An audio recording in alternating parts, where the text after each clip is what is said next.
Thank you for volunteering with the San Francisco Pathways to Citizenship workshop. San Francisco Pathways to Citizenship Initiative was established in 2013 by the late Mayor Edwin M. Lee as a public-private partnership between local foundations and the City and County of San Francisco's Office of Civic Engagement and Immigrant Affairs, and was created to promote citizenship and civic participation among San Francisco's naturalization-eligible immigrants. Through this initiative, a collaborative of trusted community immigration and legal service providers were selected to increase the number of new citizens in San Francisco by providing free, high-quality citizenship services. Since its creation, SF Pathways has provided over 11,000 legal consultations and has helped over 8,000 people on their path to citizenship. In this video, we'll discuss the basics of applying for U.S. citizenship, key terms and definitions, your volunteer role and responsibilities, and how to fill out the application for U.S. citizenship, Form N400.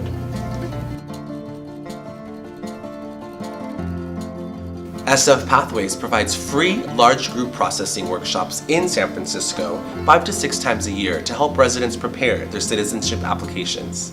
Workshops are designed to help hundreds of participants complete their entire citizenship application from start to finish if clients bring all required documents and information. These workshops are the easiest, most convenient way to get proper legal assistance and get the application completed and reviewed, all in one day. SF Pathways also provides appointment-based application assistance at smaller workshops at the San Francisco Public Library and through our immigration service providers. At our workshops, we are helping non-citizens throughout the Bay Area, lawful permanent residents or green card holders who are eligible to apply for citizenship, lawful permanent residents or green card holders who aren't yet eligible to apply for citizenship but need a legal consultation.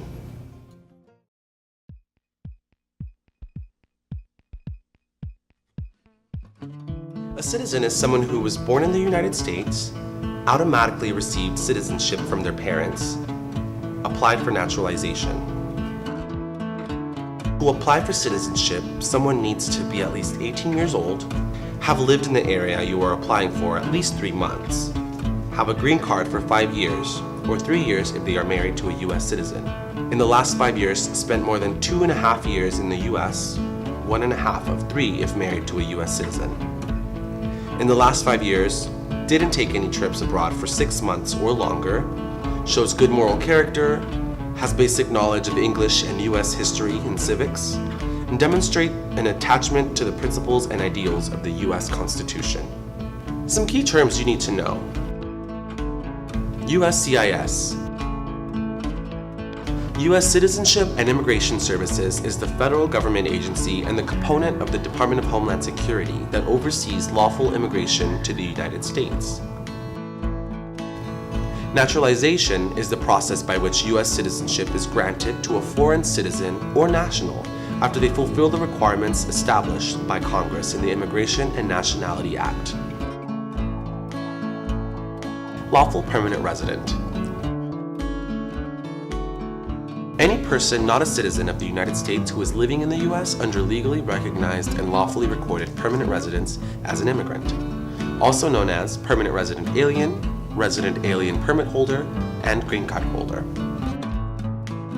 Green card.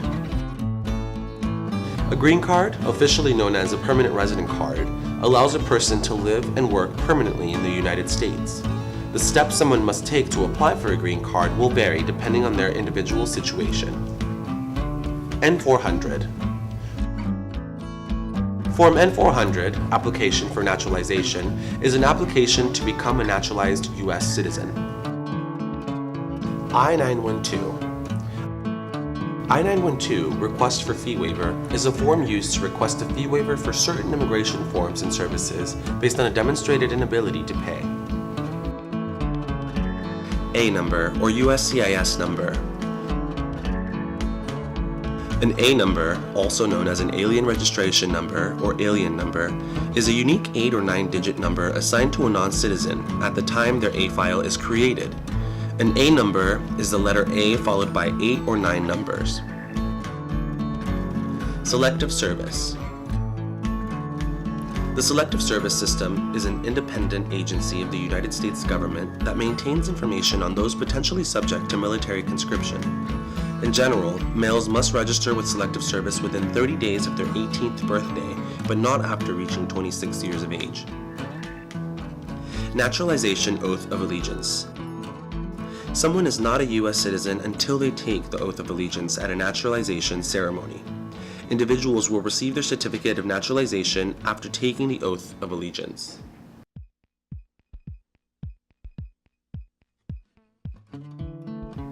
Your role as a form-filling SF Pathways volunteer is to help an individual participant fill in their N400 form and I-912 form. At the workshop, this is known as Station 3. Participants have already registered and gone through an eligibility screening before reaching you at Station 3. Each client should come to form filling with a blue tracking sheet. You will be responsible for completely filling out Station 3 on the blue tracking sheet. Remember, you must fill out the tracking sheet before the participant can go to the next station. All participants from your station will then proceed to either Station 2 if the participant needs an attorney consultation, Station 4 if the N400 is complete and ready for review, or Station 5 if the participant needs to go to checkout. Exit lead volunteers will help you determine what station is next for the participant.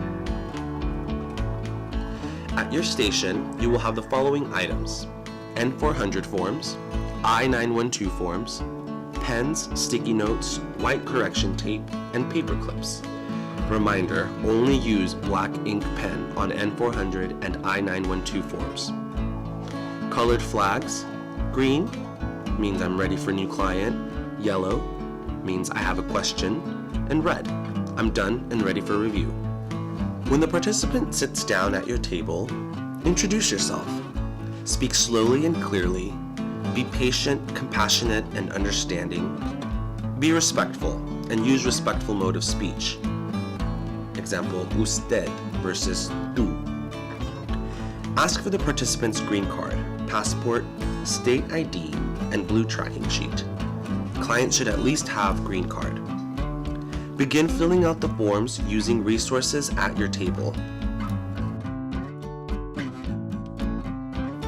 Read the N400 instruction booklet and refer to it if you have questions. Use black ink when filling out the form. Make sure to ask each question on the N400 form before filling it out. Do not copy from the participant's previous form. Record all the names used by the participant, even if it's only used in their home country. This includes middle names, patronymics, clan names, etc. Always try to get an exact date if the question asks for a date. If a participant doesn't remember an exact date, see if they can approximate the month and year. Record all residences the participant lived in for the last 5 years, even if it was only for a short period of time. Record all work the participant has done in the last 5 years, even if it was for cash. Record any trip outside of the U.S. in the last 5 years that was longer than 24 hours. Record information for all of the participants' current and prior spouses and any children, stepchildren, deceased children, and adopted children. These questions appear in the Additional Questions About You section. Remind the participant that these questions are asking about the period of their whole lives, not just the last 5 years or time since they got their green card. If the participant answers yes to any of these questions, raise a yellow flag for additional consultation.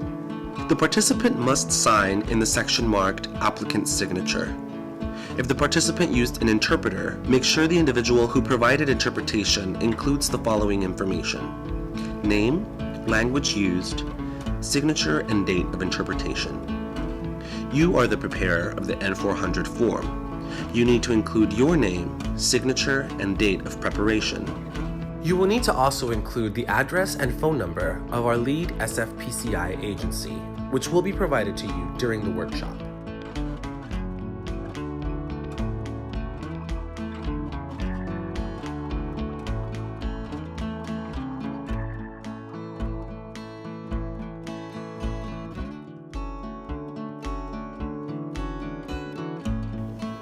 Ask, is the participant, spouse, or a head of their household receiving a means-tested benefit? Means-tested benefits are Medi-Cal, CalFresh, CAPI, SSI, and WIC. Means-tested benefits are not Social Security, federal disability, and unemployment. Note that we do not do non-benefit fee waivers at our workshops. If a participant is not receiving a means-tested benefit and wants a fee waiver, we will refer them to one of our agencies for follow-up. Make a note of this on the blue tracking form. If a participant does not qualify for the fee waiver form at all, there are more programs to help them pay for the application fee. Refer them to the resource fair, available at every workshop, for more information on ways to pay with interest-free loans and match funds. Ask, does the participant have their letter with them? Letters from the San Francisco Human Service Agency are blue and sent out prior to workshop. If the participant lives in San Francisco and receives benefits, HSA may be on site at the workshop to reprint their letter. Make sure the participant signs their I-912 form. Remember, if you have any questions during your time as a volunteer, raise your yellow flag. Thank you for volunteering with the San Francisco Pathways to Citizenship Workshop.